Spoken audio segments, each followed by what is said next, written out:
US President Donald Trump's decision to end Russia's sporting hiatus hasn't gone down too well among fans, while Russia has been cornered across sporting disciplines ever since their Ukrainian invasion. America has offered rehabilitation of Russia on the ice hockey rink at least. During a call between the two leaders last month, Russian President Vladimir Putin proposed a link-up between the American Hockey League, NHL, and the Russian League, the KHL.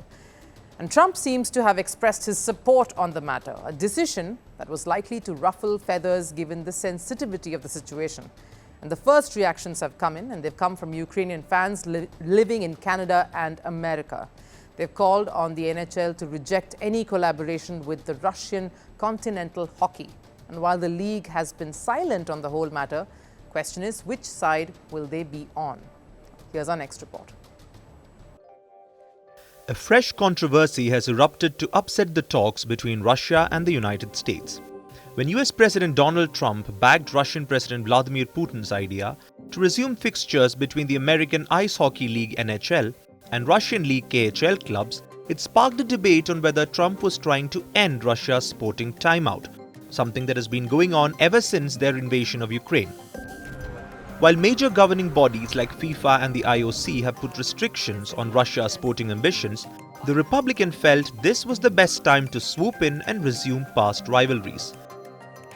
The two have played exhibition games in the past, but ever since 2022, NHL-2 cut off ties with the KHL like the rest of the world.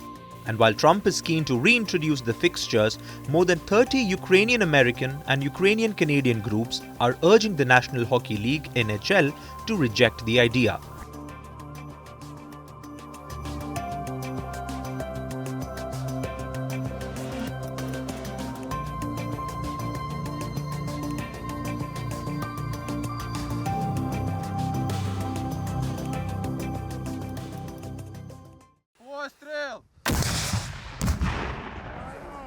While the war itself is enough reason for strong opposition from the Ukrainian fans, the fact that many Ukrainian athletes have died or been held captive in this never-ending war has put Russia under the spotlight.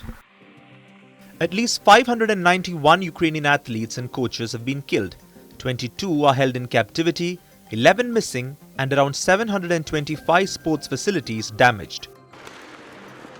So what the Ukrainian groups are claiming is that if any organization is associating with Russia, they are promoting Russia's bloodbath in Ukraine's sports industry.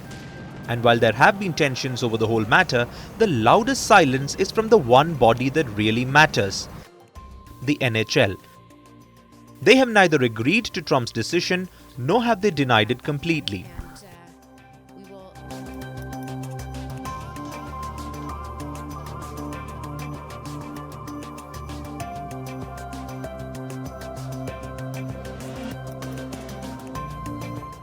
A safe stance from a sporting body that wants to stay neutral on the matter. But for how long? While there is definite interest from Trump, there is another factor that might force the NHL to organize these matches. Over the weekend, Russian ice hockey player Alexander Ovechkin became the highest goal scorer in the history of the tournament. The throne of the most goals now has a Russian seated on it.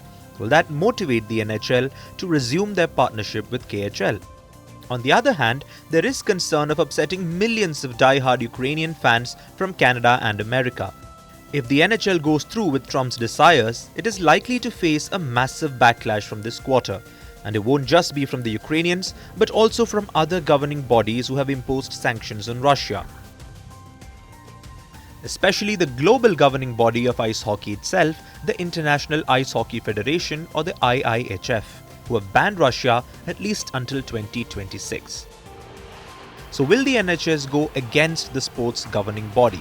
And if so, can they withstand the repercussion that will follow? Greeting you with aloha and namaste. No, I love India. Presence, occupation of a territory by another country pertains to India. What we saw in Kashmir. How do you see Trump's America? Yes, the current administration behaves differently from the previous administration.